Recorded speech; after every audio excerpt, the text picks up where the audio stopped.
Talent underground, where the dreams all surround. Creativity unbound.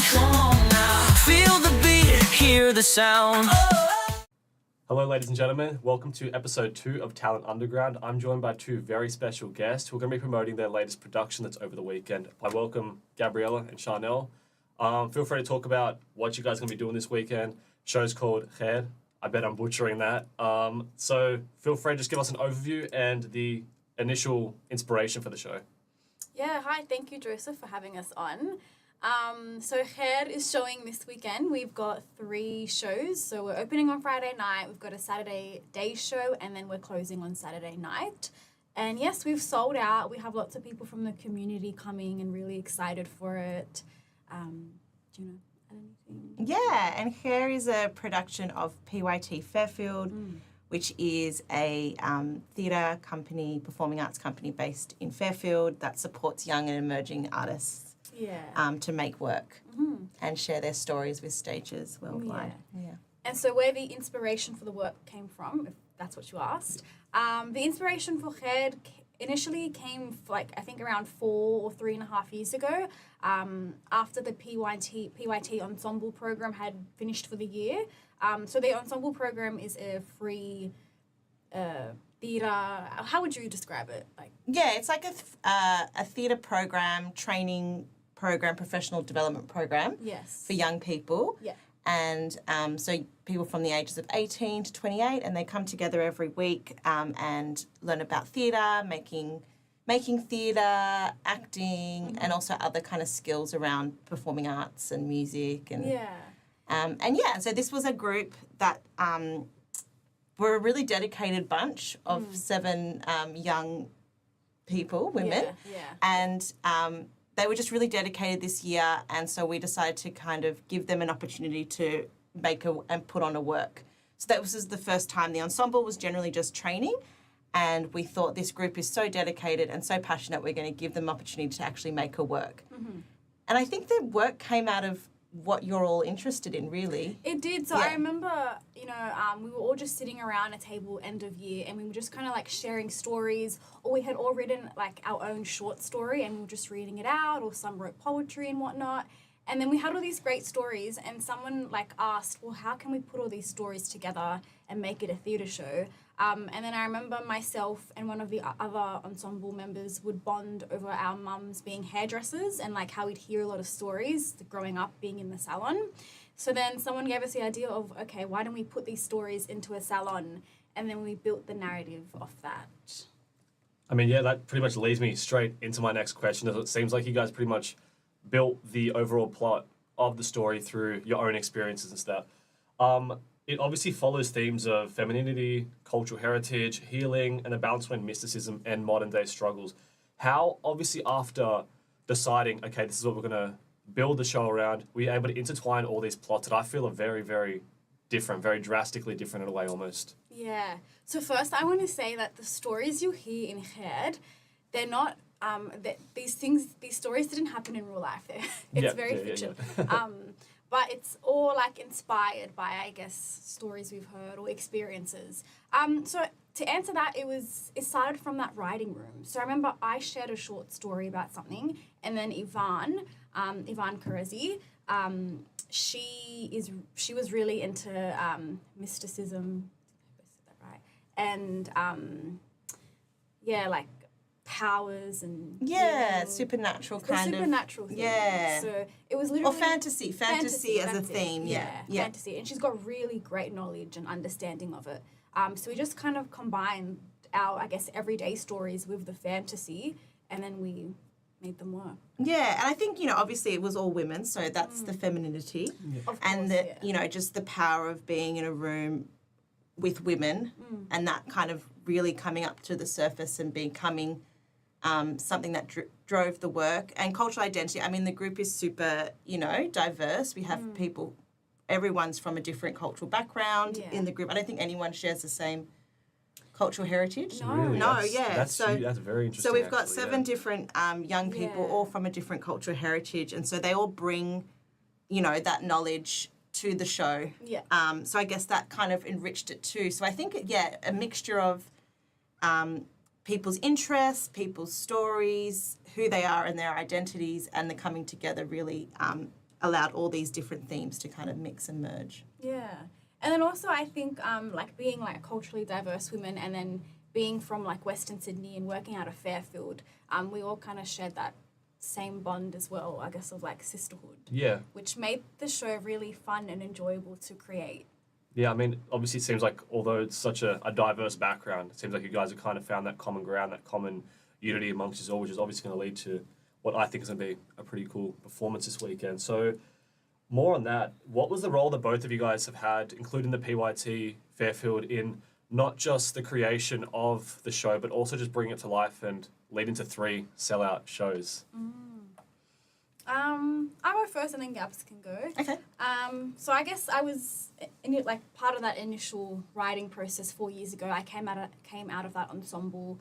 So I guess I played a role in creating the concept and then creating my character, and then I played a role in co-writing the show, and I'm one of the performers.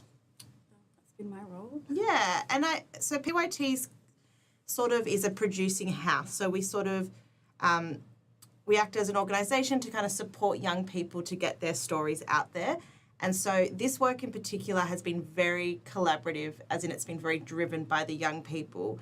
And they've all kind of been part of that initial creation, but then as we've kind of developed on, they've all kind of picked roles, but they all perform. So it's kind of one of those big things. And then when we got funding, so that's another thing we do, PYT, and I'm the one of the creative producers at PYT. We got some funding, which was really great, from New South Wales government for International Women's Week, and we were like, okay, well, there's 7 of you, you're all doing 100 things, let's get another team involved. So PYT was really supportive in making sure we got a director, so Alyssa Chidiak, who's an incredible director, a member of the community, so we got her involved to help us out. We got Adelash Parsons, who's an incredible designer. We've got Lily, who did the sound. So we just kind of pulled a bit of a team together to kind of bring this. We got a stage manager, lighting. Yeah, it's a great team. Yeah, all women. Yeah, but that was really women, important for us to kind of, Yeah. bring a team together to make sure the work. Yeah, and like as a performer, just having this creative team on board is so amazing. Gabs is amazing. Gabs just came in and did this and this, and it allowed us to just focus on the performance. So I just want to ask you, Gab, Dan, obviously it seems like this is something you're really passionate about. You've got a huge team supporting you. What initially led you to want to, I guess, pursue such a huge role for PYT Fairfield? In my role? Yeah. Yeah, I mean, I'm an artist too, so I create mostly dance work. But, you know, I guess I see myself in PYT Fairfield. So I'm of Chilean heritage, which means I spent a lot of time in Fairfield growing up. My grandmother worked at the Golo Golo Club. Oh, really? Yeah, so I spent a lot of time there.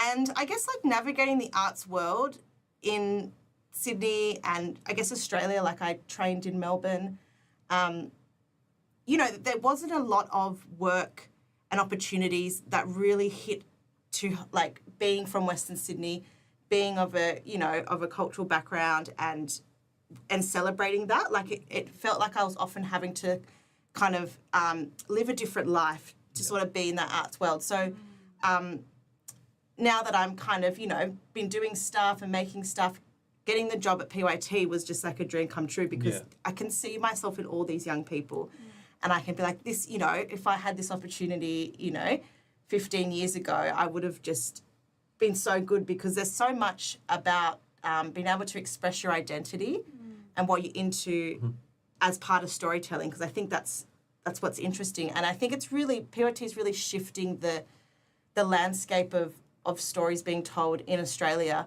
And it's so great when you see people like you on stage, you know, and telling your stories and when you can connect, you know, like here, I mean, there's no other Chileans in the work, but, you know, like the themes of women and hairdressing, there's an auntie, like an old auntie that, you know, is always around.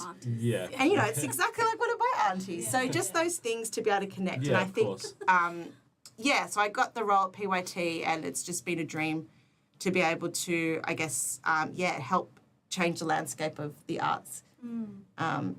Yeah. Yeah, PYT is amazing. Yeah, I mean, and it seems like you guys have like a massive, I guess, what's the word for it?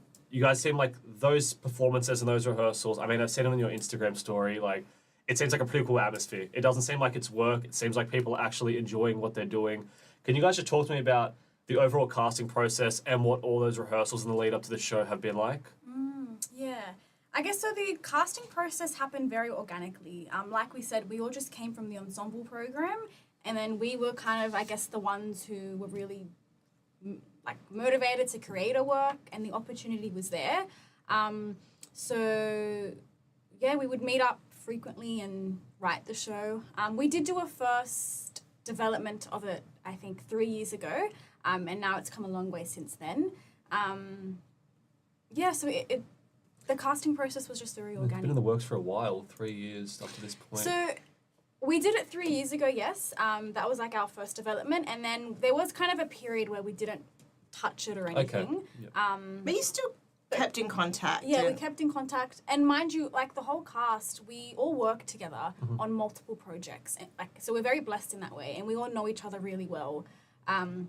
And then it was, I would say, a year ago we got in touch again, and we were like, okay, we need to focus on Khair and bring it back. Yep. So we've been meeting up weekly, fortnightly for the last year, developing the story and concept. Yeah, and then I say we probably had a week of rehearsals now. So, I mean, they've been meeting fortnightly. Yes. And then probably in February we met weekly. Yes, yeah. Once or twice a week.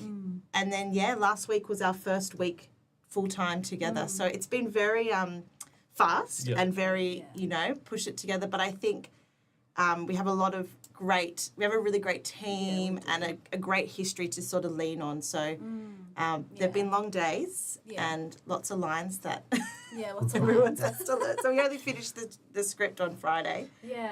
And I think that shocks people, but that's also the nature of drama and that theatre. actually, I was going to say the fact that you guys that's like when you guys have entirely finished the script was Friday. And a word will still change here and there. Yeah.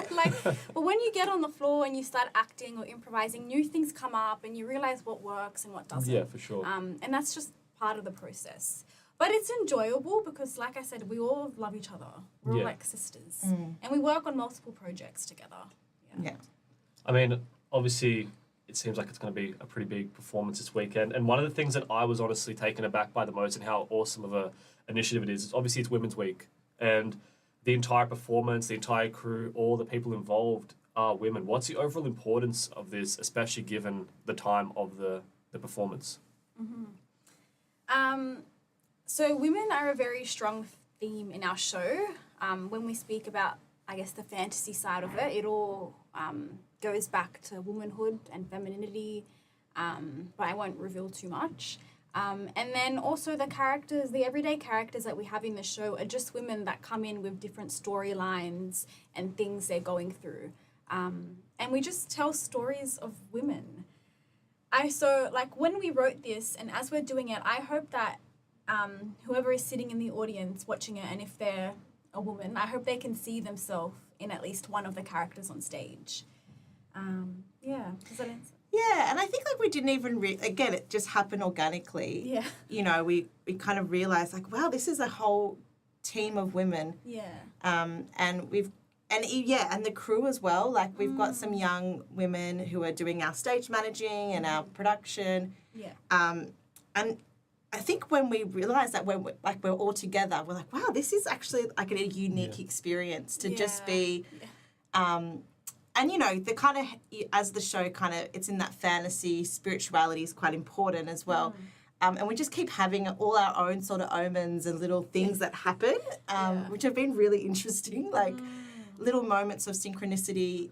The director, Alyssa Chidiak, she actually, so we had our hero image, which is all the performers lying down with their heads into the centre with their arms crossed. And on the first day with Alyssa, she brought in a photo of a production she did, in 91 or something? Yeah, sometime. Wow. And it was the exact same picture, a circle of women, but they were holding hands, like crossed. But by complete coincidence, it wasn't something. And there was something she worked on, Yeah. and it was an all-women team. Yeah. I think their show was it was called like The Politics of Belly Dancing or something. Yeah, so just these little synchronicities that just kind of happen. Yeah. Yeah, and I just guess it really speaks to the power of women and, you know, when the group of us come together, like what's, you know. Yeah, what is possible. Yeah, and it's such a privilege to be part of International Women's Week. I think, you know, like it's such an important week and such a great time for celebration and, you know, to really speak, because, you know, in the arts often the male roles are often in those kind of directorial roles. Yeah. It's quite, you know, like often, you know, there is a lot of women that work in the arts, but in terms of like directors and, those real top jobs are often men. So it's really nice to kind of not have that hierarchical structure and just have women co-lead in a very community kind of way. It's really lovely. Yeah. 100%. Yeah. So obviously Khair, which I know I'm butchering the name for, is rooted in Middle Eastern culture and storytelling. How do the cultures involved in the performance affect the overall message and themes of Khair? Yeah. Okay, I'll start with the name Khair. So any Arabic speakers would know what Khair means. Khair is a saying we say like, it kind of just translates to hopefully it's good news or hopefully it all works out. Like if the phone rings and before you answer you might say Khair. Hopefully someone delivers good news. So we use that because throughout the show you'll hear us saying Khair, whether it's a phone call or a situation we're dealing with. But we also use the word Khair because we're hairdressers in a salon and Khair rhymes with hair. Yeah, so that's why we've, It just clicked in my head. So that's why Khair is there. And then when you see the spirituality and mysticism in the show, that is all dated back to Middle Eastern culture a long, long time ago. And then also in the show, you'll see us doing certain rituals. We might be drinking a certain thing in a certain way. That also comes from, or is inspired from Middle Eastern culture. Yeah, and I think it's like, you know, it became, I think, it sort of became this theme to explore. We have quite a few people in the team from the Middle East or that cultural background, and they were able to kind of share these ideas and really bring that together. And also, we kind of want to explore that with the audience too. And I think being in Fairfield also, like really, so it's nice to kind of have a show that has those connections to the community. So we're also doing a high chai as well, which is I guess it's also connected to the International Women's Week as well. But it's this idea that before the show, we all come together and have a meal, which is going to be Middle Eastern food from the local area. And so just I think food and all those things that kind of are a part of the Middle Eastern culture are really part of the work, and we really want people to have that experience throughout. Yeah. 100%. So it all seems like it just kind of comes together as one almost. It all builds up. So I just want to talk to you about your character specifically, Charnel. Yeah. Did you personally connect with it in any cultural way? Did you learn anything new about, I suppose, the Middle Eastern culture through your research or playing of the role?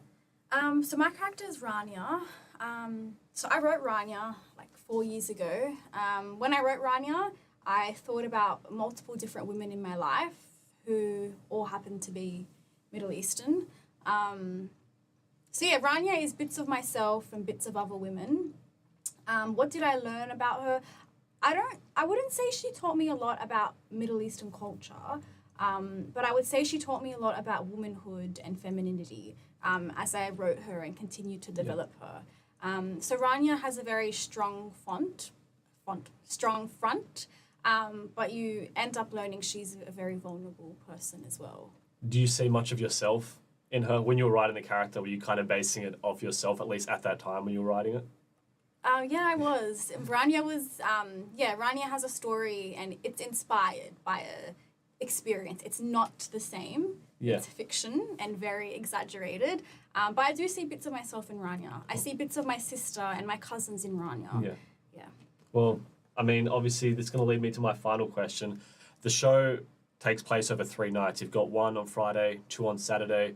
1 you've also catered for people that are fasting, which I think is really cool. What was, obviously the reception is massive. It's 3 shows all sold out, something that we spoke about hasn't really received this type of reception before. What does that mean for you guys, all the performers involved, and most importantly, what can we expect in the future? Yeah, well, I mean, it's been such a great, sellout. Like, I mean, PYT, we do tend to do quite well in our shows. We do sell out some shows, and but the thing with PYT is we make work across different places. So often some of our works will go to like Sydney Festival or the Opera House or interstate to other festivals. But it's quite, not rare, but it's kind of every second year we get to have a show at PYT Fairfield, which we love because it's like, it's our community. It's super, grassroots. We can have all that food connected to it. And so, I think it's been a couple of years since we've had a big show at PYT. And it just shows how much our community is excited to kind of come to this because I think even though we sell out often, this has probably been the fastest sellout we've had. So we were sold out like 2 weeks ago. Yeah. Pretty much almost. And so we've been releasing little extra tickets. Like you said, we've been really open to the community. So the Friday night show and the Saturday night show also allows for people who are fasting. It starts right at the break of fast with a meal, which is really great. And we've got a daytime show as well. So, trying to squeeze as many shows in as possible. It's just been great. And I think for the future of PYT, whenever we do a show, because we make the show about the young people who made it, we kind of get to connect with their community. So, this show is obviously connecting with Western Sydney, it's connecting with young people, but it's also connecting with that Middle Eastern, Arab community. And so, there's people that may never have been to PYT Fairfield. So we put posters up, we kind of fly around at restaurants and organisations. And so it's a really great opportunity for people who may never have connected with PYT to know that we exist and know that if they want to get involved in the arts in any way possible, that our doors are open. And so, that's what really great. We find events like this that we have in our theatre that are so open to community and, the tickets are cheap, it's accessible. We just find that we kind of get to know new people and artists who are in our kind of community that maybe for whatever reason haven't been able to practice their art. So it's kind of like a real kind of, networking opportunity for us too. Yeah. And it's also really lovely for people who have never stepped foot into a theatre as well. Like, I know a lot of my friends and family are coming to the show and they wouldn't usually go to a theatre show. It's just not their thing. But, like, for Khair, I have friends, like, who I haven't spoken to in years, like, trying to get tickets. Like, what if I stand at the door? Will they let me in? I'm like, it's not a problem. Everyone wants to come. I think it's because they can see themselves in the storyline, in the characters, just by the marketing, I guess. Yeah. I mean, definitely in that regard, it does seem like people seem to resonate with the story, and I feel like that's a huge part of the success. Where it's located, the plot of it all, there's no way that people don't at least feel some sort of connection to it all. So with all that being said, thank you so much for your time today. I know I'll be in attendance on Saturday in that first session, and I'm more than excited for it. So all the best. Thank you so much for joining us, and I'm super keen to see what you guys have coming forward. Thank you so much. Any closing words, any promotion, anything you guys want to give before we shut it off? Well, I don't know. There may be some sneaky tickets. I don't know if we're fully sold out. Oh, yeah. Are we? There may be some show-only tickets, but there is a waiting list. There's a waiting list. If not, follow PYT Fairfield on social media. We have, like I said, we have really great programs. We have our ensemble programs. We're going to have masterclasses open to all the community. But we also do a lot of community events. Like we have movie nights, we have poetry nights, we have gigs, and we also have a space as well. So if you want to kind of run your own things or do your own creative stuff, we're always open to have a chat. So connect with us, connect with the show, and hopefully we get to do it again. Inshallah. Khair, inshallah.